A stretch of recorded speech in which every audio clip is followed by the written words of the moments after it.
हर अच्छी पिक्चर और हर अच्छी पिक्चर की बुरी चीज मैं आप तक पहुंचाऊंगा। ख्याल फिल्में और फिल्मी न्यूज को लेकर मैं आपके सामने आया हूं। हम बात करता हूं मूवी रिव्यू है।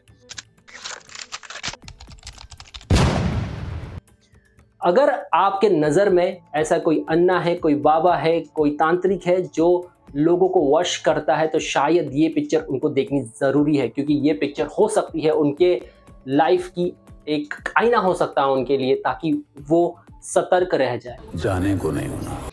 तो शुरुआत करते हैं इस पिक्चर की, जहां पे श्रेयस तलपड़े एक विक्टिम का कैरेक्टर कर रहे हैं, अन्ना का कैरेक्टर कर रहे हैं विजय राज, जो एक जाल बूनते हैं श्रेयस तलपड़े के इर्द गिर्द और उनको फांस लेते हैं जाल में। शुरुआत होती है कहानी की जब श्रेयस तलपड़े इंडिया आते हैं न्यूजीलैंड से। इंडिया आने के कोई खास काम है उनका, जहां पे उनके ज़मीन, उनके लॉकर में रखे हुए जेवर, प्रॉपर्टी और कुछ फंड्स जो ट्रांसफ़र नहीं हुए हैं पिता की मौत के बाद। हालांकि पिता की मौत पे आ नहीं सके थे, बहुत सारे रिस्ट्रिक्शन थे, कोविड की ये कहानी बताई गई है। कोविड में रिस्ट्रिक्शन के चलते श्रेयस तलपड़े न्यूजीलैंड से इंडिया नहीं आ पाए, बट ये सारे काम अब पेंडिंग है। तो आए हैं कुछ 10 दिन के लिए यहाँ पे ये काम पूरे क्लियर करने के लिए, बट उनको पता नहीं होता 10 दिन से ज़्यादा का समय भी लग सकता है। वहाँ पे गर्लफ्रेंड परेशान है, जहाँ पे श्रेयस तलपड़े फ़ोन उठाना बंद कर देते हैं 10-15 दिन के बाद, और यहाँ पे अपने काम में मशरूफ़ हो जाते हैं, जहाँ पे पूरी तरह से काम में व्यस्त हो जाते हैं, गवर्नमेंट के काम में, जहाँ पे वो बैंक में, लॉकर में आपको चक्कर लगाते हुए नज़र आएंगे। जहाँ पे एक बचपन के दोस्त को वो हेल्प मांगते हैं कि ये काम में मेरे को सॉर्ट आउट कर दे, मेरे को हेल्प कर दे। बचपन का दोस्त एक बाबा के पास जाता होता है अन्ना नाम से, कि वो जो भी समस्या है उसकी वो दूर कर देते हैं। माँ बीमार है, माँ को देखने आए हुए हैं, और अन्ना के पास जाने के बाद माँ की तबीयत ठीक हो जाती है, माँ डिस्चार्ज लेती घर आ जाती है। ये देख लेते हैं श्रेयस तलपड़े, और फिर कहानी में मोड़ तब आता है जब श्रेयस तलपड़े खुद जाते हैं अन्ना के पास अपनी समस्या लेकर। अन्ना बोलते हैं थोड़ा समय लगेगा पर काम हो जाएगा। एक एक करके जब श्रेयस तलपड़े का काम बन जाता है, जैसे पैसे ट्रांसफ़र हो जाते हैं, लॉकर से पैसे निकाले जाते हैं, प्रॉपर्टी के लिटिगेशंस भी दूर हो जाते हैं, ये सारी चीज़ें जब होती है तब श्रेयस तलपड़े का भरोसा अन्ना पे और मजबूत हो जाता है। अन्ना एक ऐसे शख्स है जो कि लोगों को फांस लेते हैं अपने जाल में। होता ये है, इंटरवल के पहले तक आपको लगेगा कि श्रेयस तलपड़े के सारे काम हो जाएंगे और वो न्यूजीलैंड रिटर्न जाने वाले हैं, बट होता उल्टा है। जब गर्लफ्रेंड के फ़ोन उठाते नहीं है श्रेयस तलपड़े, गर्लफ्रेंड आ जाती है इंडिया एड्रेस पे, जहाँ पे दोस्त के घर पे वो रहते होते हैं। पड़ोसन बताती है कि अभी वो यहाँ पे रहते नहीं है, कुछ दिन तक मैंने देखा अभी नहीं रह रहे हैं। पड़ोसन एक एड्रेस देती है अन्ना का, वहाँ पे जाओ चेक करो, शायद आपको वहाँ मिल जाए। वो जगह पूरी तहस नहस हो गई है, जल गई है, और श्रेयस तलपड़े अकेले उस जगह पर रह रहे हैं और खुद को भूल चुके हैं।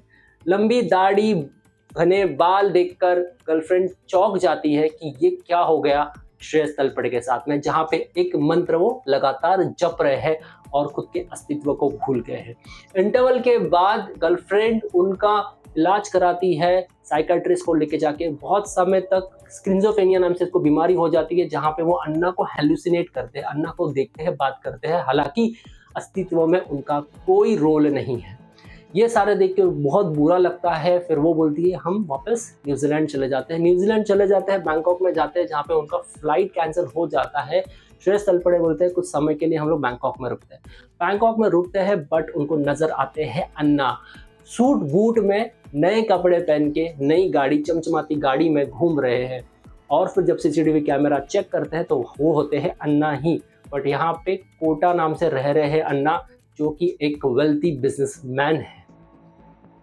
फिर जैसे तैसे पता चलता है दोस्त का भी, वो भी बैंकॉक में रह रहा है, अपना रेस्टोरेंट ओपन कर लिया है, उसको पकड़ लेते हैं। फिर पूछताछ करते हैं, फिर पता चलता है ये सारा मामला श्रेयस तलपड़े के इर्द गिर्द बुना गया है, जहाँ पे इनको ट्रैप किया गया था, जहाँ पे जो लिटिगेशन का मामला होता है, बाद में बैंक में डीले हो रहा है, ये सारी चीज़ें एक जाल बुनी थी श्रेयस तलपड़े के इर्द गिर्द। और सारा पैसा, बैंक बैलेंस, ज़मीन सब एट ली है अन्ना ने। ये जब सारी पता चलती है चीज़ें, श्रेयस तलपड़े के पैरों के नीचे ज़मीन निकल जाती है और वो हो जाते हैं शॉक। फिर वो एक जाल बुनते हैं अन्ना को एक सबक सिखाने का। ये सारी कहानी है जहाँ पे एक स्क्रीन प्ले आपको बहुत ज़्यादा तक जोड़े रखता है। साइकोलॉजिकल थ्रिलर होने के कारण आपकी जिज्ञासा बढ़ती रहती है पिक्चर देखने पे। जहाँ पे सोहम शाह ने बहुत अच्छा डायरेक्शन भी किया है। उन्होंने इससे पहले काल और लक जैसी पिक्चरें लिखी है। सोहम शाह की डायरेक्शन में एक तो पता चलता है बात कि ये थोड़ी लो बजट की पिक्चर है। 8 से 10 करोड़ के बीच में ये पिक्चर बनी है।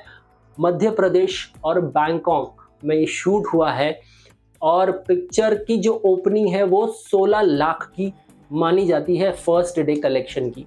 बट अगर मैं ओवरऑल बात करूं तो ऐसी पिक्चरें की मार्केटिंग क्यों नहीं होती है, इसका जवाब मेरे पास तो बिल्कुल भी नहीं है। बट पिक्चर बहुत अच्छी है, कनेक्ट करेगी आपको। ये बिल्कुल भी डरावनी पिक्चर नहीं है, बट एक आईना हो सकता है जो ये सारी चीज़ों में मानते हैं।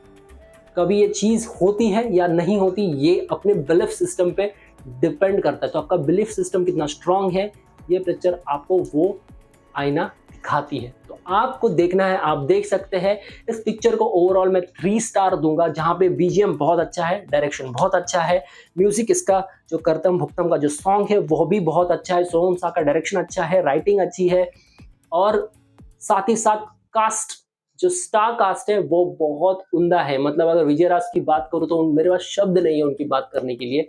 और साथ ही साथ श्रेयस तलपड़े भी बहुत अच्छे एक्टर है। आउटस्टैंडिंग जो परफॉर्मेंस है वो मधु की है। मधु इतने साल के बाद काम कर रही है, बट उन्होंने विजय राज की जो वाइफ का कैरेक्टर, अन्ना की वाइफ का कैरेक्टर जो किया है, उन्होंने शी नेल्ड द परफॉर्मेंस। तो आपको देखना है, आप देख सकते हैं अपने नज़दीकी सिनेमा घर में। आपको कैसी लगी मुझे कमेंट करके बताइएगा। मेरे वीडियोस को देख रहे धन्यवाद। सब्सक्राइब जरूर कीजिएगा, सपोर्ट कीजिएगा, इससे मुझे एनर्जी मिलेगी, मैं और भी बेहतरीन इन्फॉर्मेशन वीडियोस आप तक पहुंचाऊंगा। मेरा नाम अविनाश है, साइनिंग ऑफ।